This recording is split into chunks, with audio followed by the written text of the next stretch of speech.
Joining us now, fresh off covering Mary Nutter in person up there in Palm Springs. It's like her home game. Of course, I speak of D1 softball's very own Tara Henry, a good friend of the show, back with us here after a while. How you doing? Have you recovered from this week in Palm Springs? I don't know if I've even gotten to the point of thinking about recovery. I think I'm still in it. But yes, just got back home after an incredible weekend in the desert. Well, we're going to get into a few of the topics there, but I want to start obviously with the topic everybody's going to was focused on Oklahoma UCLA all week. Everybody was talking about it, 1 versus 2. We get you break news late Saturday that the game is going to air on MLB Network, which we'll get into in a little bit, but game did not live up to the hype, Tara. The defending national champions obviously sent a loud statement and beating UCLA. Give me your thoughts. So you were there. What happened? I think it started out as what it felt like going to be a heavyweight fight. And as the game went on, we saw how prepared the OU hitters were to face Megan Faremo. I think there was a clear plan. I believe JT Gasso does an incredible job with his offense, and they were off to a slow start, but I just written the day before that OU is back on the hunt. Their bats started to be a little bit more cleaner. They were actually hunting pitches, is what we like to say. And uh, I'm not surprised that the OU bats woke up in such a big way. I am surprised that UCLA didn't really respond. I think that was the biggest kind of a surprise for me. But no surprise that the Sooners can hit. Again, I also was very impressed with Alex Storako in the circle. I don't think people are giving her enough credit because of that 14-0 score. But I'd watched her 2, 3 weeks before, and she was really having trouble finding and locating the zone. And for her to walk out of that game with a shutout and no free passes, can't say enough about what she did for Oklahoma in that huge victory over UCLA. Yeah, I mean, so much focus on Oklahoma's offense. I've said on the show, I think Oklahoma, this is the best pitching staff they've had here. I mean, Nicole May's throwing better than ever. You got Jordy Ball, oh, by the way, and you mentioned Storako, obviously. That was huge. I'm curious, you mentioned UCLA didn't respond. I agree. I was stunned. Maybe, do you think it was a huge crowd? You tweeted out photos from there. It was, I mean, I don't know. I'll defer to you. You've been going there a long time. Looked like one of the biggest crowds they've ever had. Do you think it's one of those things where one bad thing happened, it just snowballed for UCLA and they just couldn't respond because everything just kind of snowballed at once? I don't know exactly what happened other than if you're going to lose a game, and I think you losing it to OU is probably the first good thing, knowing you're playing some good competition. But in terms of the freshmen, I think they were a little bright eyed, to be honest, because you've got some young players on that team. But that's going to pay dividends heading into the postseason, and you cannot replicate that type of atmosphere. And I do believe it is one of the biggest crowds, and I'm still trying to get the numbers from them, but it was almost 10 deep on both sides and added more bleachers in the outfield. Those were completely full. And for a tournament that was supposedly going to be rained out, for the Mary Nutter to get all but one game in on the weekend, it was quite impressive. But I honestly think UCLA was outcoached, and I have no problem saying that. And I think JT Gasso had a clear plan against Megan Faremo and his hitters, and I think the pitch calling against the Bruins, which that offense has been explosive for Storako to do what she did. She really kept the ball up out of the zone, and they swung at it. She was mixing speeds and really fooling those UCLA hitters. But again, I think this is something that's that bad taste is going to be in those Bruins' mouth for a bit, and something that they're going to remember and look back on. And it's not bad when you lose in February. It's bad when you lose in June. Yeah, like I said last week when Oklahoma lost to Baylor, I said Oklahoma's going to be fine. No, it's going to be fine, and I'm going to say the same thing here about UCLA. They're going to be fine. What was some of the chatter after the game around that plex there after that result? I walked out to the outfield where the players are actually signing autographs for young athletes and fans, and just it feels like OU is back after 2 weeks of people not really knowing their identity in terms of what OU softball was, which is surprising to me. It just felt like they were back, and on the flip side, I think the Bruins. It was a tough loss. That's a beating 14-0. That's tough. And again, I think they'll go back to the drawing board and take a look at what happened. But um, in terms of the fans, I just don't think you can find an experience like the Mary Nutter. It's such an incredible environment, and for travel ball teams and you know families and players from all across Southern California and mind you, probably the states to have that experience. It was pretty cool to see, but yeah, just wishing it was a little bit of a better game. And Tara, you were the first to kind of break the news late Saturday about how this game was going to be now seen on MLB Network Sunday evening. What was the kind of the time frame to piece everything together to get a game of this magnitude, score notwithstanding at the time of the announcement, to get it on MLB Network in front of a national audience? You know, I think this has been in the works for a while, and I know MLB is really um, trying to invest in women's softball. So I think they've been trying to work on this for a while. The issue was obviously the contract with Flo, which I think most of the fans across the states don't understand contracts. We would love for ESPN to Yeah. broadcast. Don't worry. I addressed that on a previous segment on the show before you came on, Tara. So they have a full understanding of what I'm trying, what I Oh, okay. educated on people. But please proceed. Okay, so I think that was a big issue, but in terms of breaking that news, for it to air on MLB Network, tape delayed is huge. I just wish it would have been again a better game for baseball fans to see and know and love our sport. But I mean, you can't really turn a blind eye to those explosive OU bats, and that in itself was impressive for them to have, I think, 6 home runs on the day against arguably one of the best pitching staffs in the country. And for them to go out and do that, that's quite a statement by Oklahoma. And I would bet the Sooners are sleeping pretty good tonight when they get home. Yeah, I would say they're sleeping well, and I think it makes sense Yeah. for Nutter to be at MLB Network. I mean, there is baseball themes around Mary Nutter, playing at Wrigley, at Yankee Stadium. Makes a lot of sense. Hopefully, this is the beginning of something moving forward because, Terry, you and I spent some time talking in Clearwater. Obviously, we know what a great job ESPN's done with that tournament. It's become a huge TV event. Big numbers. It came out again, a success this weekend. But, Nutter is just as big, but it doesn't feel as big because it doesn't get that national buzz. And even if I think this is a positive first step. Maybe could we see this perhaps in the future with Nutter, where maybe MLB Network and Nutter, because all MLB Network's carrying right now is tape delay spring training baseball. So, I mean, I feel there's programming to be had here.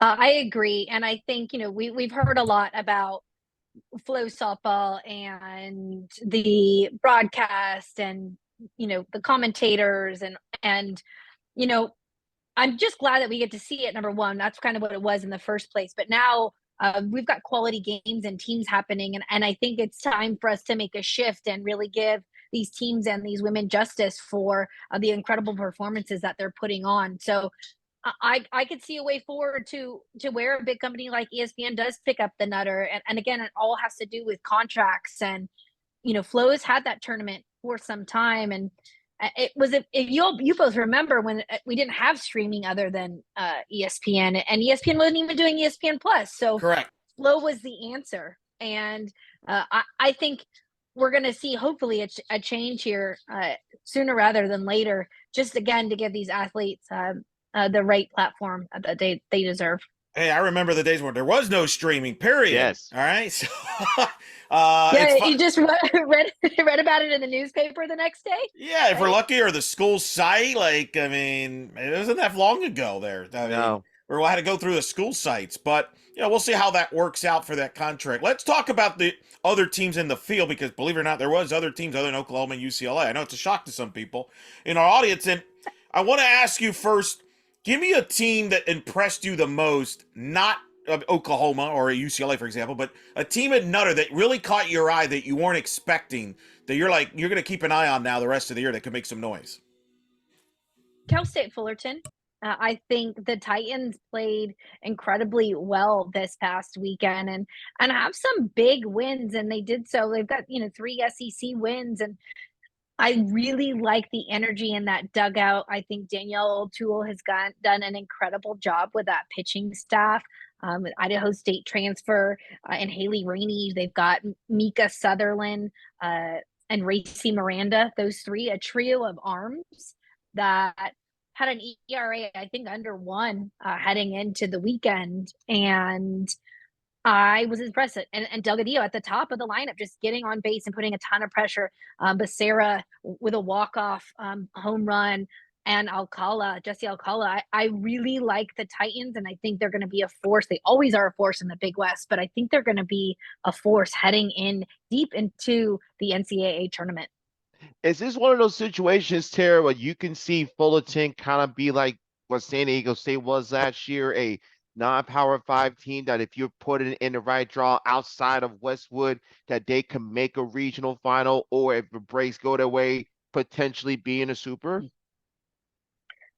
I think so. And, Fullerton always does get put into the Los Angeles regional. They were sent to Tempe last year with San Diego State, which is also really interesting. Obviously, LSU.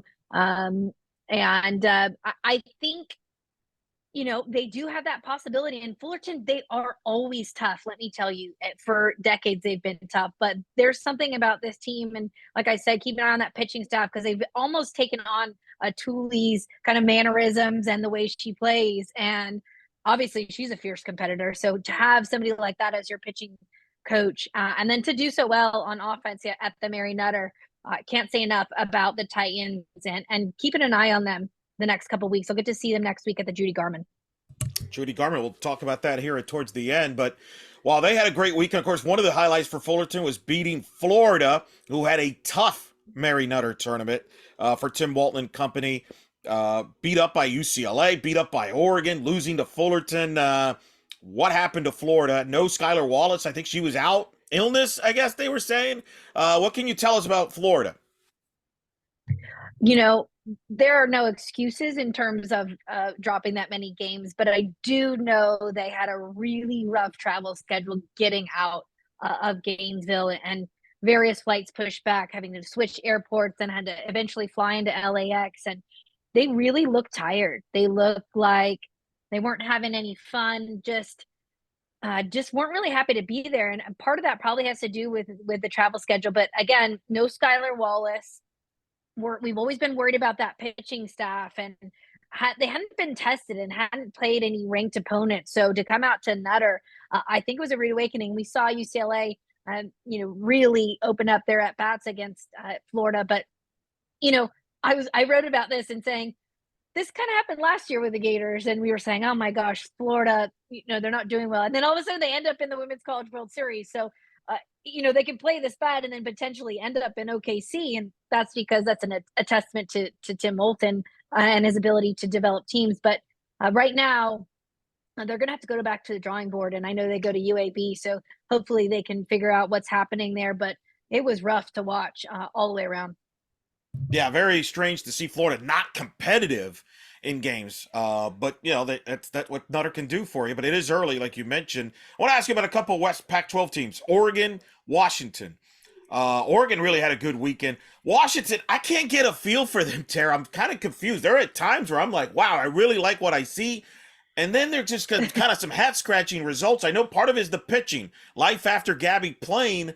What's your thoughts on the Huskies and the Ducks as I kind of search to see how the Pac-12 is looking behind UCLA?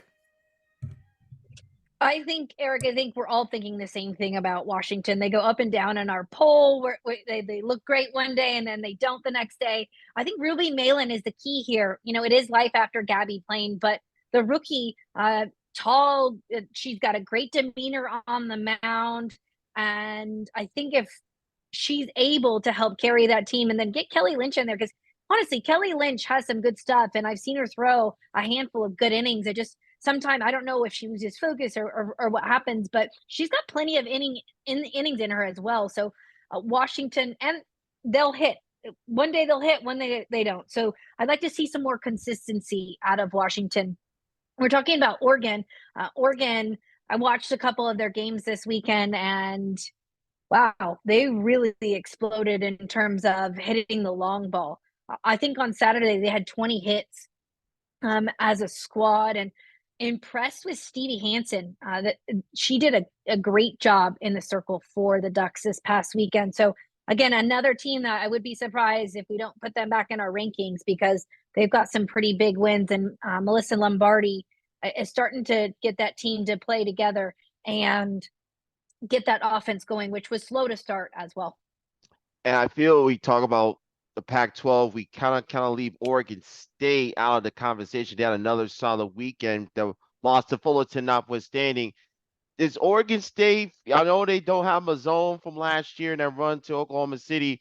Do they have the pieces to make another deep postseason run with Laura Berg and a relatively young roster she has coming back in Corvallis this year? You know, Victor, I'm going to be honest. I didn't get to watch as many innings out of Oregon State that I would have liked, but I did get to sit behind the plate for a few and watch Tarney Sepko throw. It was a loss. It was a 6-0 loss, but I think their pieces are there. I think it's figuring out how to put them together. In the pack, I'm looking at Stanford, though. I think Stanford's going to give UCLA a run for their money. And then you got the Washingtons and the Oregon. So it's UCLA and Stanford at the top, and then the Washington and Oregons. And I'm just disappointed I didn't get to see Arizona State play because they pulled out of the tournament. Was really looking forward to seeing the Sun Devils play. They ended up pulling out of the tournament of Mary Nutter and just hosting Iowa State at home in Tempe. But in terms of the pack, I think it's clearly UCLA and Stanford at the top there. Well, and I read your columns, and folks, I encourage you to check out Tara's columns and all the coverage on D1 softball, not only about Mary Nutter, but the entire softball landscape. But you liked Utah. You wrote, I believe, about Utah. You think they're an NCAA tournament quality team there? You know, I think Utah had the pieces last year, and they fell short. They didn't come through in those big games, and returning most of that roster and watched them a little bit this past weekend in Palm Springs. But do they have the pieces? Yes. Again, are they going to be able to bring them together? And it comes down to good defense, timely hitting, and good pitching. And when I think all three of those things are together, the Utes will be somebody to take it on. But not one of those can be off, right? I think they all have to be firing on all cylinders. I got a little bold statement here.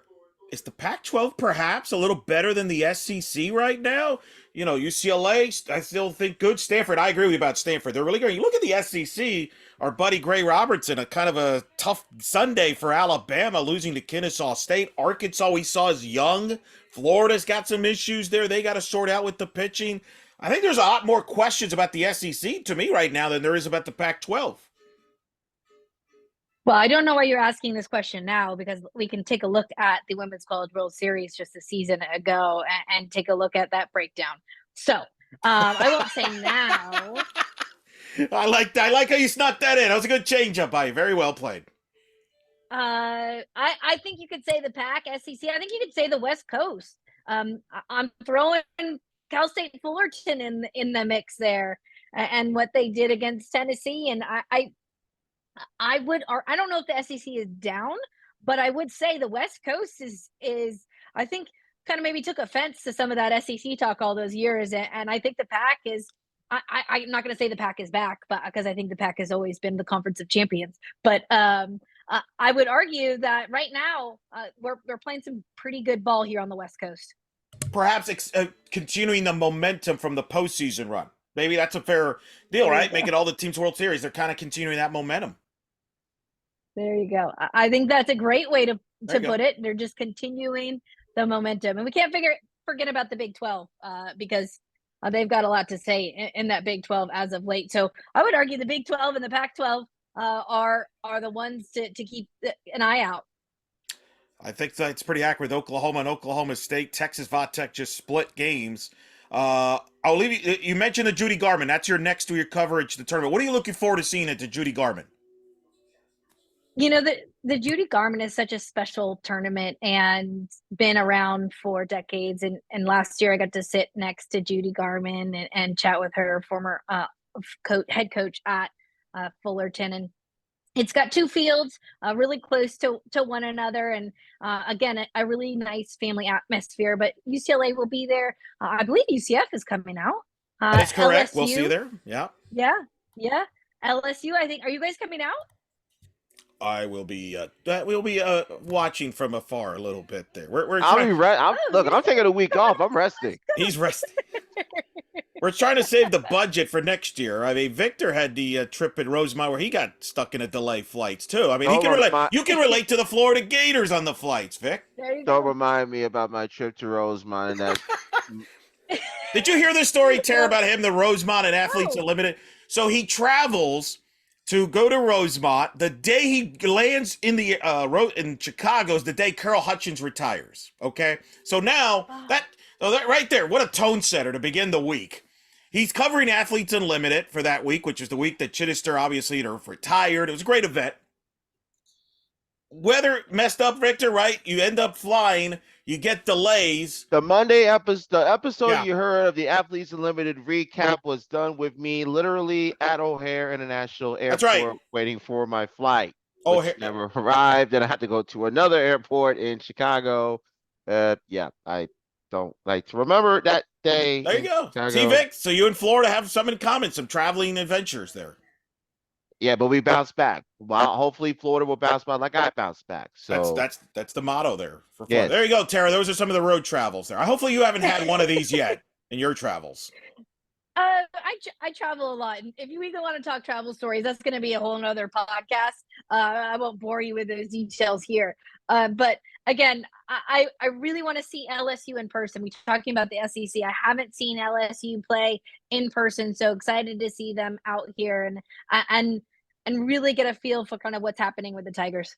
Yeah, LSU. That'll be an interesting one for you to watch. They split with the Cajuns this weekend as part of that home and home tournament that they do. This will be fun. Before we let you go, I would be remiss if I didn't ask you. Obviously, we've had some headlines since we've last joined us. You're now in charge of the national Great Britain team there. First of all, congrats.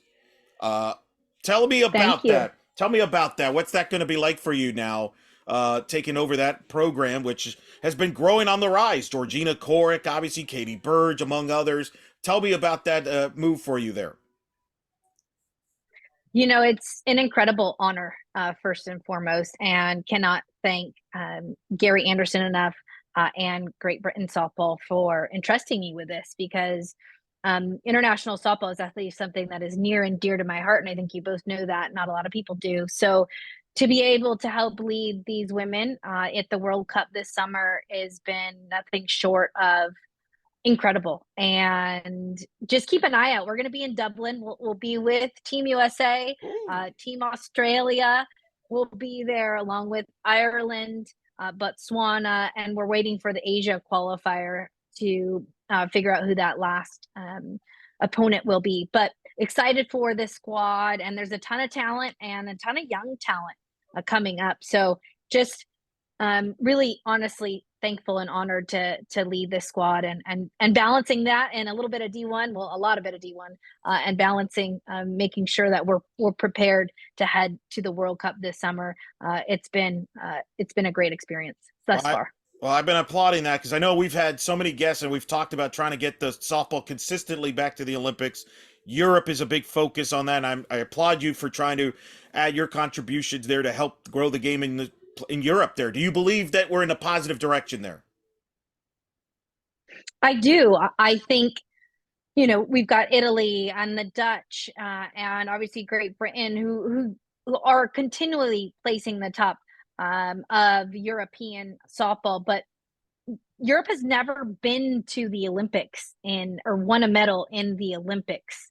They've never won a medal. Italy obviously went, but never medaled in softball. So I think it's a huge deal for Europe to really grow and be a part of this mission and to hopefully get softball back in 2028. As of right now, we're not quite sure, but it would be incredible to have it here in LA in 2028 and potentially be going for a medal. Well, we wish you well on that. We'll try to get you on, but maybe before or after that event and kind of keep you in the loop there. But in the meantime, I appreciate you taking the time. Tell the audience where they can find it. D1 Softball, obviously great coverage there. You're going to be at Judy Garman, as you mentioned, and lots of great content ahead. It's just getting started this season. No, absolutely. D1softball.com. You can always tweet at me. No terrible days on Twitter, but Yes, we've got all the scores for every single one of Division I college softball games that are happening throughout the country, which is great because you can check and see what's going on where, and incredible content, player rankings, and then player stories, which we always love to tell stories. And can't thank you both, Eric and Victor, enough for everything you do for the game, and thank you so much for being trusted partners and friends of us as well. Always. And Vic, she called us out. She basically wants us to come to California next You year. realize okay, so we gotta go to California, we gotta go to Birmingham, we gotta go to Montgomery, Alabama. Yeah. I gotta make a trip back to Chicago. Yeah. We're gonna Gotcha. we're gonna make it work, Tara. Don't ask us how. We're gonna make it work. We always do around here. All right. Yeah, I mean, you're more than welcome to come out here on the West Coast. We're always welcome. You're always welcome here. Beautiful. Love the sound of that. Tara, thanks so much for coming on. We'll have you talk to you soon. Appreciate taking the time and talk to us. Thank you so much.